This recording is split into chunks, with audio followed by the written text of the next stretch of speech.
झाडावरचा टमक्या भाग 1. गावाच्या बाहेर असलेल्या त्या भव्य झाडाबद्दल एक कहाणी गावकऱ्यांनी अनेकदा इतरांना सांगितली होती. काहींना ती पटत नव्हती. लहान मुलांना त्या झाडाखाली खेळणं नेहमीच आनंददायी वाटायचं. पण त्या झाडावर टमक्या नावाचं वेताळ वास करतो हे सर्वांनाच ठाऊक होतं. टमक्याची कहाणी सांगताना लोकांच्या चेहऱ्यावर भीतीचा भाव पसरायचा. संध्याकाळी 8 वाजेनंतर सकाळचा सूर्योदय होईपर्यंत त्या झाडाभोवतीच्या वर्तुळाकार परिघामध्ये कोणीही जात नसे. ते झाडही तो टमक्या तोडू देत नव्हता. दिवसभरात केव्हाही ते झाड तोडण्याचा प्रयत्न करणारा माणूस रात्री 8 वाजेपर्यंत जिवंत राहत नसे. झाडाला कुंपण बांधणेसुद्धा त्याला मान्य नव्हते. एरवी मात्र तो कुणालाही त्रास देत नसे. एके दिवशी संध्याकाळी नदीजवळच्या मैदानात अमर, बिरजू, चंदू आणि दीपक आपल्या नेहमीच्याच खेळात गुंग होते.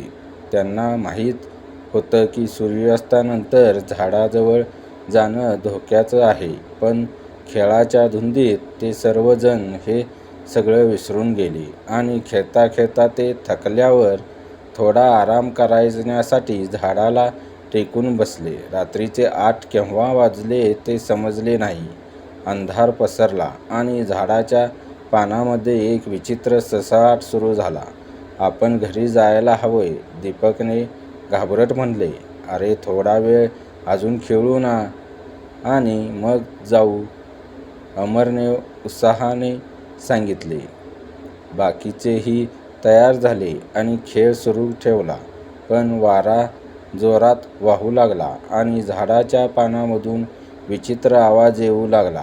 त्यांच्या मनात भीती दाटून आली. पण त्यांना वाटलं की कदाचित ही केवळ हवा असावी. तितक्यात त्यांनी झाडाच्या फांदीवर एक लहानसा पाहिली. एक आकृती फांदीवर उभी होती. तिचे डोळे भयानकपणे चमकत होते. कोण आहे तिकडे? बिरजूने घाबरत विचारलं. मी आहे, टमक्या, तो आवाज आला. आवाजात एवढी भयानकता होती की चौघेही थरथर कापू लागले. पांढरी सुती कुडती आणि हाफ चड्डी घातलेला शाळकरी टमक्या झाडावरून खाली उतरला. त्याचा चेहरा विकृत होता आणि डोळ्यात बुबुळं नव्हती. तुम्ही इथे खेळायला आला, आता माझ्यासोबत खेळा, टमक्या हसत म्हणाला. चंदूने पळण्याचा प्रयत्न केला आणि तो परिघामेच्या जाऊ लागला. पण टमक्याने त्याला हवेत उचललं आणि अलगद पुन्हा आपल्यासमोर आणलं. पळून जाण्याचा कोणताही प्रयत्न करू नका, तुम्ही आता माझे आहात, तो म्हणाला. दीपक आणि अमरने एकमेकांचा हात धरून जोरात ओरडायला सुरुवात केली. पण त्यांचा आवाज टमक्याच्या भयानक हसण्यामुळे हरवून गेला. टमक्याने आपल्या जादूने झाडाभोवती एक भयानक अंधार तयार केला. त्या अंधारात चौघांना विचित्र भास व्हायला लागले. चौघांना एकमेकांचे चेहरे भयानक दिसायला लागले. त्यांच्या आवाजात सुद्धा भयानकता आली होती. अमरला बिरजू इतका भयावह दिसला की तो तिरस्काराने त्याच्या अंगावर धावून गेला.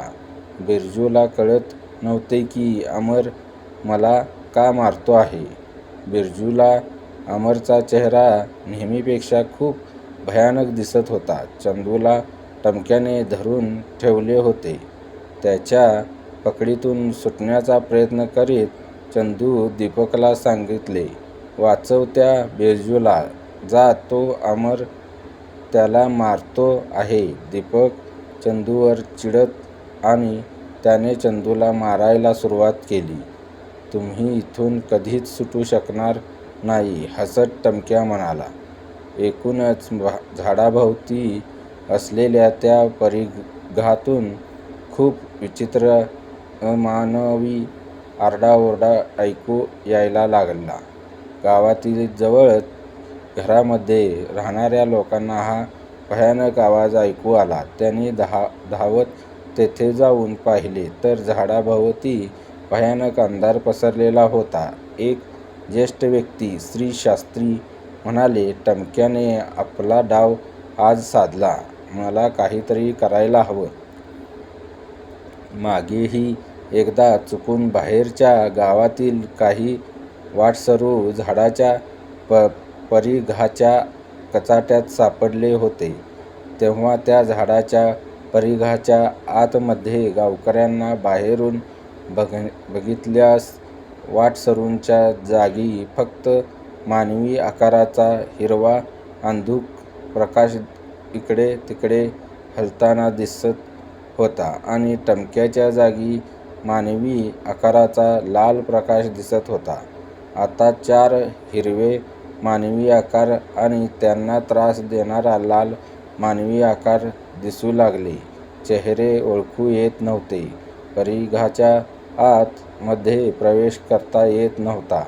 4 मुलांचे आई-वडील सुद्धा आता तेथे आले. श्री शास्त्री यांनी म्हटले, आता नाईलाजाने अमक्याला बोलवायला लागेल. श्री शास्त्री यांनी काही मंत्रोच्चार सुरू केले. त्यांचा आवाज ऐकताच आजूबाजूच्या झाडांची पाने सळसळू लागली. विजेचा कडकडाट व्हायला लागला. वादळ आणि वारे वाहू लागले. गावाजवळच्या नदीच्या पाण्यामध्ये खूपच वेगाने हालचाल जाणवू लागली. नदीमध्ये समुद्रासारख्या लाटा उसळू लागल्या. हळूहळू त्या नदीला लाटांमधून कवायतीसारखे जमिनीला समांतर हात केलेली एक शाळकरी मुलाची आकृती वर आली. प्रथम त्या आकृतीने डावीकडे उजवीकडे बघितले, मग वर आकाशाकडे पाहिले आणि ती आकृती हसू लागली. मग पाण्यातून हवेत उडी मारून ती आकृती श्री शास्त्री यांच्यासमोर गावकऱ्यांच्या घोळक्याजवळ अलगद जमिनीवर उतरली. मला का जागृत केले शास्त्रीबुवा? टमक्याने 4 मुलांवर आज डाव टाकला. तुला त्या 4घांना वाचवायचे आहे. ठीक आहे शास्त्रीबुवा, जशी आपली आज्ञा. स्टोरी कशी वाटली? लाईक, शेअर, सबस्क्राईब करा.